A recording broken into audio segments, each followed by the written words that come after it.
आज हम गणित में संबंध को पढ़ेंगे। संबंध, रिलेशन। संबंध एक ऐसा शब्द है जो दो वस्तुओं को आपस में जोड़ता है। संबंध एक ऐसा शब्द है जो दो वस्तुओं को आपस में जोड़ता है। इसे हम एक उदाहरण से समझेंगे। माना दो समुच्चय ए के अवयव हैं -1, 3, 1 तथा बी एक समुच्चय है जिसके अवयव हैं 2, 9, 1। एक संबंध हमने माना R A² बराबर B। एक हमने संबंध माना R A² बराबर B, जो क्रमित युग्म AB में एक संबंध है। ये क्रमित युग्म दिया है A और B में एक संबंध है A² बराबर B। तब हम मान निकाल सकते हैं। समुच्चय A से हमने A बराबर रखा -1, A बराबर -1, तब हम सूत्र में रखकर B बराबर -1 का स्क्वायर बराबर 1। फिर हमने A बराबर रखा 3। जब A बराबर 3 है तब B का मान हमने रखा B बराबर A², A मेरा मान रखा 3, 3 का स्क्वायर बराबर 9। A बराबर 1 का मान हमारे पास दिया है। A बराबर 1 रखा तब B का मान निकला 1 का वर्ग बराबर 1। अर्थात हमारे पास संबंध R में 3 क्रमित युग्म प्राप्त हुए। पहला क्रमित युग्म -1, 1, दूसरा 3, 9, तीसरा 1, 1। संबंध R में हमको 3 क्रमित युग्म प्राप्त हुए हैं -1, 1, 3, 9, 1, 1। कार्तीय गुणन। हम अब कार्तीय गुणन देखेंगे A क्रॉस A। कार्तीय गुणन के लिए हमने समुच्चय A बनाया -1, 3, 1। दूसरा समुच्चय B बनाया 2, 9, 1। अब कार्तीय गुणन प्राप्त करने के लिए हमने पहला अवयव लिया आपके पास में -1 से संबंध को जोड़ा तो 2, अर्थात पहला क्रमित युग्म हो गया -1, 2। दूसरा क्रमित युग्म हो गया -1, 9। तीसरा क्रमित युग्म हो गया -1, 1।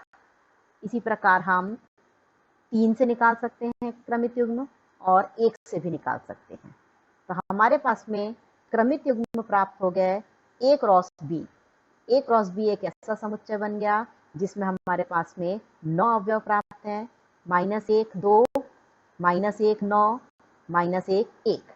3 से स्टार्ट किया 3, 2, 3, 9, 3, 1। 1 से स्टार्ट किया 1, 2, 1, 9, 1, 1। यह हमें प्राप्त होता है। अब हम देख रहे हैं संबंध R। संबंध R में 3 क्रमित युग्म थे और A क्रॉस A में 9 क्रमित युग्म है। जब हम ध्यान से देखें तो संबंध R -1, 1 ये दिख रहा है हमें, 3 और 9 ये हमें दिखाई दिया, 1 और 1 ये हमें दिखाई दिया। अर्थात संबंध R A क्रॉस B का एक उपसमुच्चय है। अर्थात संबंध R कार्तीय गुणन A क्रॉस B का एक उपसमुच्चय होता है। तो यहाँ से हम संबंध की परिभाषा आराम से निकाल सकते हैं। संबंध दो वस्तुओं को आपस में जोड़ता है। संबंध कार्तीय गुणन का एक उपसमुच्चय होता है और संबंध में कार्तीय गुणन के उपसमुच्चय में वे अवयव बनते हैं जो संबंध को आपस में जोड़कर बनाए जाते हैं। तो यहाँ से हम संबंध की परिभाषा आराम से लिख सकते हैं।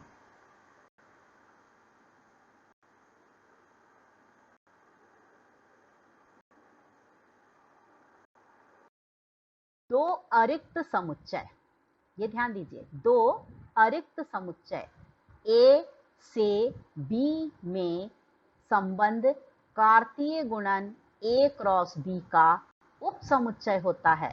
अभी हमने निकाला था उसी चीज को फिर से लिख दिया, यहाँ पर परिभाषा में लिखा हमने। पहले उदाहरण में हमने देखा था, अब परिभाषा में लिख दिया इसे।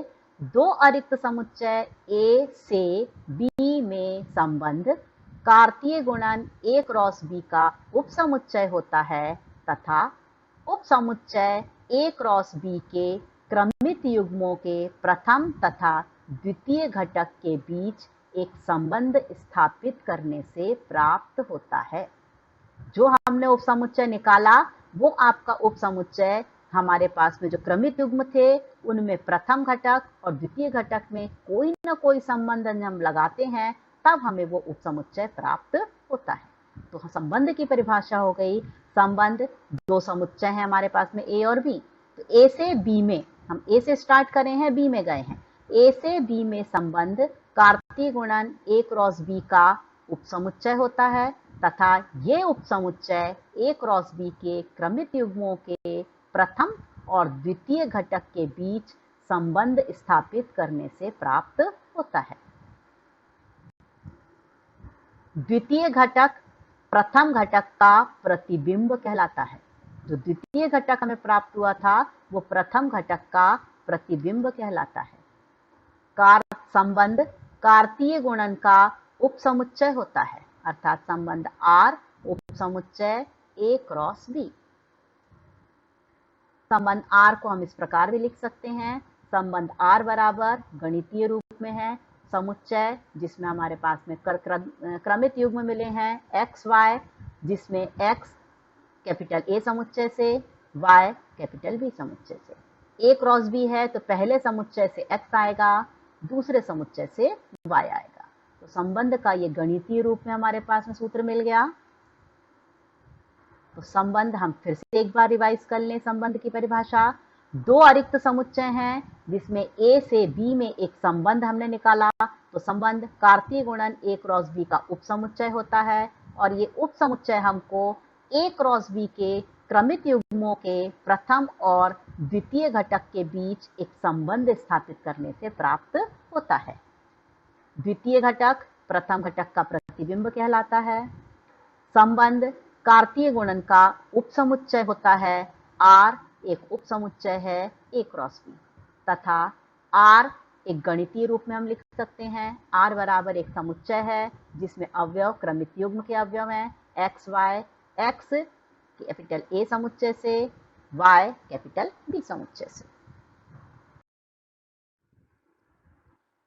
संबंध R का प्रांत समुच्चय A से समुच्चय B में संबंध R के क्रमित युग्मों के सभी प्रथम घटकों का समुच्चय संबंध R का प्रांत कहलाता है। फिर से परिभाषा पढ़ लें हम। संबंध R का प्रांत समुच्चय A से समुच्चय B में संबंध R के क्रमित युग्मों के सभी प्रथम घटकों का समुच्चय संबंध R का प्रांत कहलाता है। तो प्रांत की परिभाषा में जो हमारे पास में R संबंध मिलेगा, संबंध के जो आपके क्रमित युग्म होंगे, क्रमित युग्म के सभी प्रथम घटक के जो समुच्चय बना देंगे उसे हम संबंध R का प्रांत कहेंगे। उदाहरण, अभी हमने उदाहरण 1 में जो पहले देखा था, R बराबर हमें एक संबंध मिला था जिसमें अवयव थे -1 1 3 9 1 1। अब इसके हम प्रथम घटक देखें, प्रथम घटक -1, इसका प्रथम घटक 3, इसका प्रथम घटक 1, अर्थात ये समुच्चय हमने बना दिया तो -1 3 1 ये हमारा संबंध का प्रांत कहलाएगा। परिसर, रेंज, समुच्चय A से समुच्चय B में संबंध R के क्रमित युग्मों के सभी द्वितीय घटकों का समुच्चय संबंध R का परिसर कहलाता है। समुच्चय A से समुच्चय B में संबंध R के क्रमित युग्मों के सभी द्वितीय घटकों का समुच्चय संबंध का परिसर कहलाता है। प्रथम घटक का समुच्चय प्रांत कहलाता है, द्वितीय घटक का समुच्चय परिसर कहलाता है। फिर उदाहरण में देख लें आपके। उदाहरण 1 में संबंध R, अभी दिखा था हमारे पास में संबंध R। संबंध R का प्रथम घटक हमने निकाल दिया था प्रांत में, द्वितीय घटक देखें, 1 9 1, एक रिपीट हो रहा है तो हमने इसको लिख दिया आपके पास में। संबंध R का परिसर समुच्चय बना 1 9। समुच्चय में अवयव रिपीट नहीं होते हैं, पढ़ा है, इसलिए समुच्चय का परिसर आ गया 1 9। तो समुच्चय के प्रथम घटक का संबंध के प्रथम घटक का समुच्चय प्रांत कहलाता है और संबंध के द्वितीय घटक का समुच्चय परिसर कहलाता है। तो दो परिभाषाएं आ गई हमारे पास में, प्रांत और परिसर। प्रांत में हम क्रमित युग्म के प्रथम घटक रखेंगे और परिसर में हम क्रमित युग्म के द्वितीय घटक रखेंगे। समुच्चय है इसलिए समुच्चय में अवयव रिपीट नहीं होते हैं, इसके पहले हमने ये पढ़ चुके थे।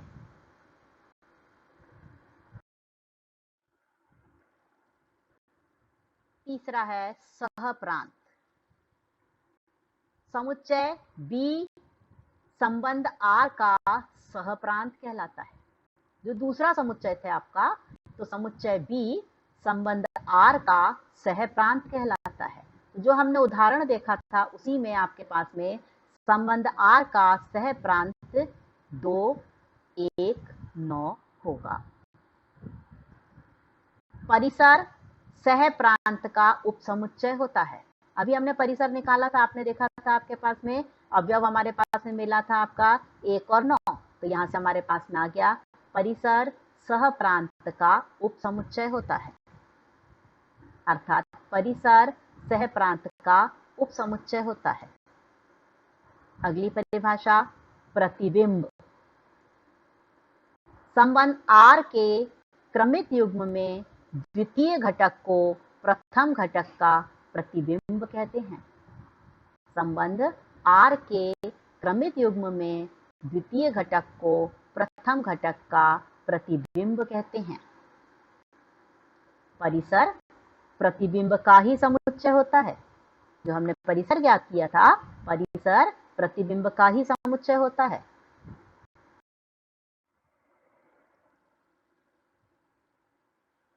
संबंध का निरूपण। संबंध को कैसे दर्शाया जाता है? संबंध का बीजीय निरूपण। सबसे पहले हम देख रहे हैं रोस्टर विधि और दूसरा है समुच्चय निर्माण विधि। तो समुच्चय का बीजीय निरूपण रोस्टर विधि द्वारा और समुच्चय निर्माण विधि द्वारा किया जा सकता है। कैसे, ये हम देखते हैं। आपके 3 आरेख संबंध का दृष्टि चित्रण होता है। संबंध को हम तीर से प्रदर्शित करते हैं, वो उसका दृष्टि चित्रण होता है। तो संबंध का बीजीय निरूपण रोस्टर विधि द्वारा और समुच्चय निर्माण विधि द्वारा कर सकते हैं। तीर आरेख संबंध का दृष्टि चित्रण होता कहलाता है। एक सवाल है, यदि समुच्चय A बराबर अवयव दिए हैं 1 2 3 4 5 6 तथा एक संबंध R इस प्रकार दिया है, समुच्चय में अवयव हैं, क्रमित युग्म है x y इस प्रकार है, y बराबर x प्लस 1 द्वारा A से A में एक संबंध है। तो इसे तीर आरेख द्वारा दर्शाइए तथा R के प्रांत, सहप्रांत, परिसर भी ज्ञात कीजिए।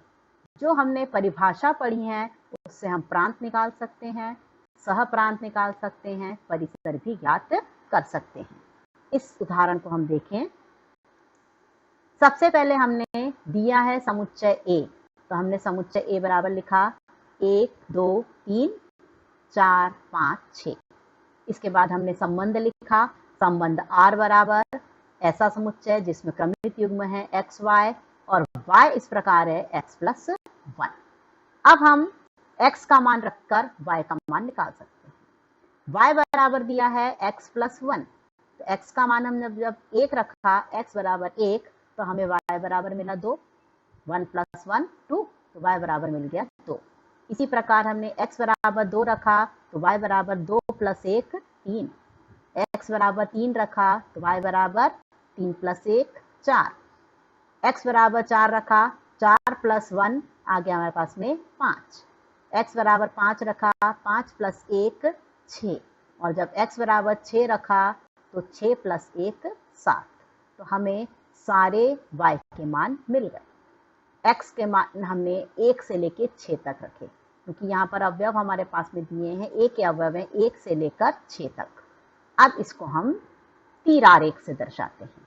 तो समुच्चय A हमने बनाया जिसके अवयव हैं 1 से लेके 6 तक, समुच्चय अवयव A बना जिसमें अवयव लिख दिया हमने 1 से लेके 6 तक। A से A में संबंध है, इसलिए दूसरा समुच्चय भी हमारा A से लेके 6 तक। तीर आरेख से हमने जोड़ा आपके पास में x बराबर 1, y बराबर 2, तो हमने यहाँ पर निकाल दिया 1 का प्रतिबिंब 2, इसी प्रकार 2 का प्रतिबिंब 3, इसी प्रकार 3 का प्रतिबिंब 4, 4 का प्रतिबिंब 5, 5 का प्रतिबिंब 6, लेकिन 6 का प्रतिबिंब 7 था जो हमें समुच्चय A में दिखाई नहीं दे रहा है, इसलिए इसे हम नहीं जोड़ सकते। तो हमारे पास समुच्चय A के अवयव 1 से लेके 5 तक के ही प्रतिबिंब बन पाए, छठे का प्रतिबिंब हमें दिखाई नहीं दे रहा है। अब ये हमारा हो गया तीर आरेख से दर्शाना। तो तीर आरेख से समुच्चय A से A में संबंध R को हमने दर्शाया है। अब हमें R का प्रांत निकालना है। परिभाषा हमने पढ़ी थी, उसी परिभाषा से संबंध R निकाल सकते हैं। पहले हमने समुच्चय लिख लिया, चलिए R बराबर हमारा संबंध जिसमें ये सारे क्रमित युग्म आ जाएंगे।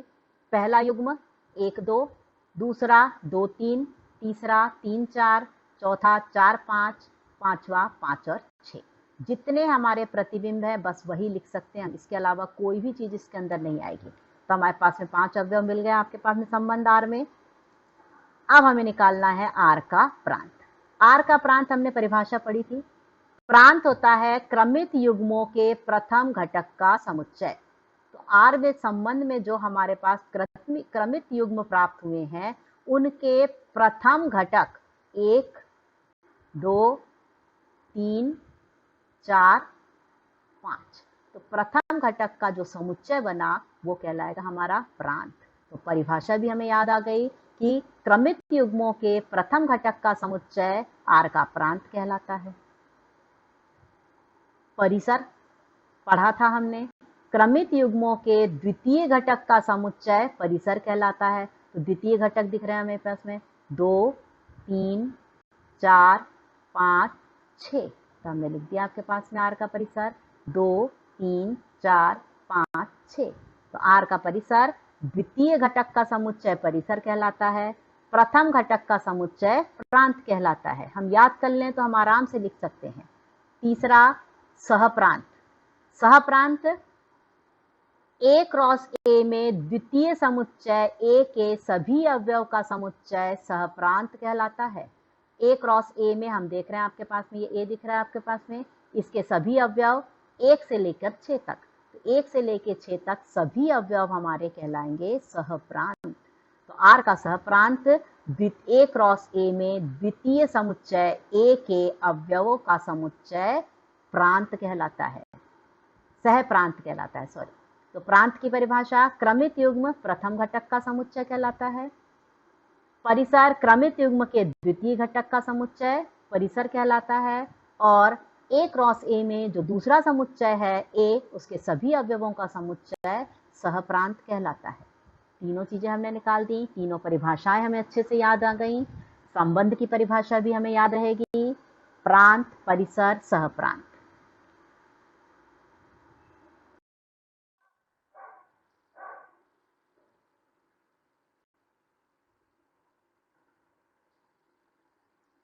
हम एक और उदाहरण देखते हैं। समुच्चय A बराबर जिसके अवयव दिए हैं 9 16 25, एक समुच्चय B जिसके अवयव दिए हैं 5 4 3। तो संबंध R को समुच्चय निर्माण रूप और रोस्टर रूप में लिखिए। हमने पिछले अध्याय समुच्चय में समुच्चय को निर्माण रूप में और रोस्टर रूप में लिखना सीखा था, उसी का उपयोग हम यहाँ पर करेंगे। अब समुच्चय A देखकर हमने लिखा जिसके अवयव हैं 9 16 25, समुच्चय B लिखा जिसके अवयव हैं 5 4 3। अब हम ध्यान से देखें ध्यान से देखें तो हमें दिख रहा है 5 का वर्ग 25, 4 का वर्ग 16 और 3 का वर्ग 9। तो हम यहाँ पे संबंध R यहाँ से देख के लिख सकते हैं कि संबंध R इस प्रकार है, A के अवयव अर्थात समुच्चय A के अवयव समुच्चय B के अवयव के वर्ग हैं। हम यहाँ से देख के लिख सकते हैं कि समुच्चय A के जो अवयव हैं वो समुच्चय B के अवयव के वर्ग हैं। अब इनको हम समुच्चय के रूप में लिखें। हमने एक समुच्चय A बराबर अवयव लिख दिया 9, 16, 25। 9, 16, 25। समुच्चय B लिखा जिसके अवयव हमने लिख दिए 5, 4, 3। 9 3 का वर्ग है, ये संबंध में बन गया हमारे पास में। 9 3 का वर्ग है। 16 4 का वर्ग है। इसी प्रकार 25 5 का वर्ग है। तीर आरेख से हमने इसे दर्शाया। अब इसे हम निर्माण रूप में लिखेंगे। समुच्चय निर्माण रूप में हम संबंध को प्रदर्शित करेंगे। तो समुच्चय निर्माण रूप में एक हमने निकाल दिया आपका संबंध को। संबंध R इस प्रकार समुच्चय बना हुआ है कि जिसमें क्रमित युग्म x और y इस प्रकार हैं कि x y के स्क्वायर के बराबर है, अर्थात x y का वर्ग है। x कैपिटल A समुच्चय से है, y कैपिटल B समुच्चय से है, अर्थात संबंध हमारा A से B में लिया हुआ है, इसलिए हमारे पास में पहला अवयव A समुच्चय से आएगा, दूसरा अवयव B समुच्चय से आएगा।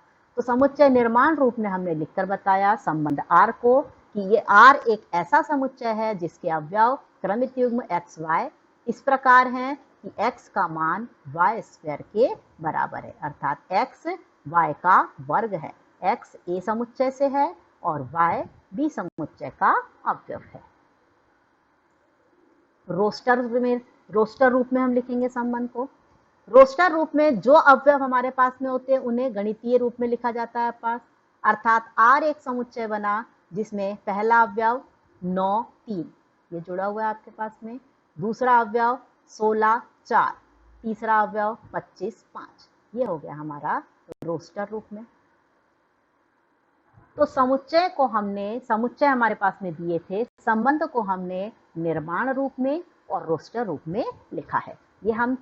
ये दोनों रूप हम समुच्चय अध्याय में पढ़ चुके हैं, उसी का यहाँ पर उपयोग हुआ है।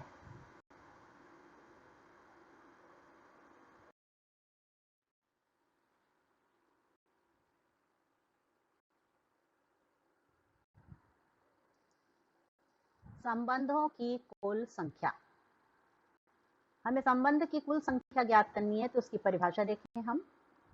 किसी समुच्चय A से समुच्चय B में संबंधों की कुल संख्या A क्रॉस B के सभी संभव उप समुच्चयों की संख्या के बराबर होती है। हमने समुच्चय वाले अध्याय में उप समुच्चयों की संख्या ज्ञात करना सीखा था। समुच्चय में यदि अवयव n होते हैं तो उप समुच्चयों की संख्या 2 की घात n होती है। बस उसी का उपयोग हम यहाँ पर करेंगे। एक बार परिभाषा और देख लें। समुच्चय A से समुच्चय B में संबंधों की कुल संख्या A क्रॉस B के सभी संभव उप समुच्चयों की संख्या के बराबर होती है।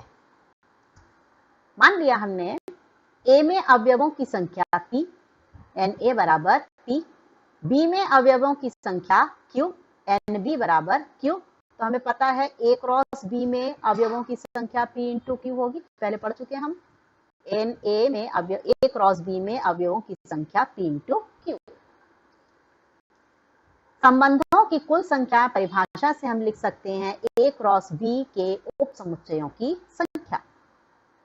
हमने घात समुच्चय भी पढ़ा था, जिसे हम कहते हैं A क्रॉस B का घात समुच्चय या 2 की घात P इंटू Q। बिल्कुल उप समुच्चयों की जो हमने संख्या पढ़ी थी उसी सूत्र से लिखा है, 2 की घात P इंटू Q। इसको हम एक उदाहरण से समझते हैं। एक समुच्चय A जिसमें अवयव दिए हैं आपके T X Y Z, एक समुच्चय B जिसमें अवयव दिए हैं 1 2।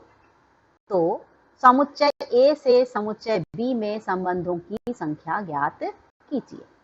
अब इसको हम सूत्र जो हमारा ऊपर लिखा है बिल्कुल इसे ही ध्यान में रखते हुए करते हैं। समुच्चय A बराबर X Y Z, अर्थात ए के अवयवों की संख्या हमें दिख रही है 3, Na बराबर 3। इसी प्रकार समुच्चय B बराबर 1 2, अर्थात NB में अवयवों की संख्या 2, B में अवयवों की संख्या 2, Na बराबर 3, NB बराबर 2। अब हम ऊपर से देखें ध्यान से, A में अवयवों की संख्या P, B में अवयवों की संख्या Q, तो संबंधों की संख्या 2 की घात 3 2Q होती है। तो बस उसी सूत्र को हमने यहाँ पर लगाया आपके पास में। संबंधों की संख्या 2 की घात, P की जगह लिखा 3, Q की जगह लिखा 2, तो 2 की घात 3 दूनी 6, अर्थात 2 की घात 6। इसको हम हल करके आपको आंसर लिख सकते हैं। संबंधों की कुल संख्या लिखी जा सकती है। ये हम सूत्र याद रखें, संबंधों की कुल संख्या 2 की घात P × Q होती है।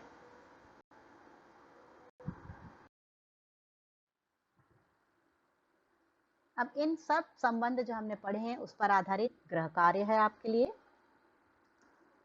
पहला सवाल है, A बराबर एक समुच्चय जिसमें अवयव 1 से लेके 14 तक। R एक संबंध इस प्रकार है, x y क्रमित युग्म जिसमें 3x - y बराबर 0, जहां x और y कैपिटल A समुच्चय के अवयव हैं। संबंध R, A से A पर एक संबंध लिखिए। इसके प्रांत, परिसर, सह प्रांत भी लिखिए। अब हमारे पास में एक संबंध R दिया है, तो हमें यहाँ पर उसके संबंध के जितने भी अवयव है वो यहाँ पर लिखने हैं। उसके प्रांत बतलाना है, परिसर बतलाना है, सह प्रांत भी बतलाना है। दूसरा सवाल, R बराबर एक संबंध आपका दिया हुआ है जिसमें क्रमित युग्म है x, x + 5। x हमारे अवयव हैं 1 से लेके 5 अवयव तक। द्वारा परिभाषित संबंध R के प्रांत, परिसर ज्ञात करना है। तीसरा सवाल है, A बराबर A B C, B बराबर x y, दो समुच्चय दिए हुए हैं। A से B में संबंधों की संख्या ज्ञात करनी है। हम ये सवाल बहुत आसानी से अच्छे से इसमें से कर सकते हैं। हमने पढ़े हैं प्रांत, परिसर, सह प्रांत, तीनों परिभाषाएं पढ़ी हैं, और संबंधों की संख्या ज्ञात करना भी इसके पहले उदाहरण से हमने सीखा है। हम ये प्रश्न आसानी से हल कर सकते हैं। धन्यवाद।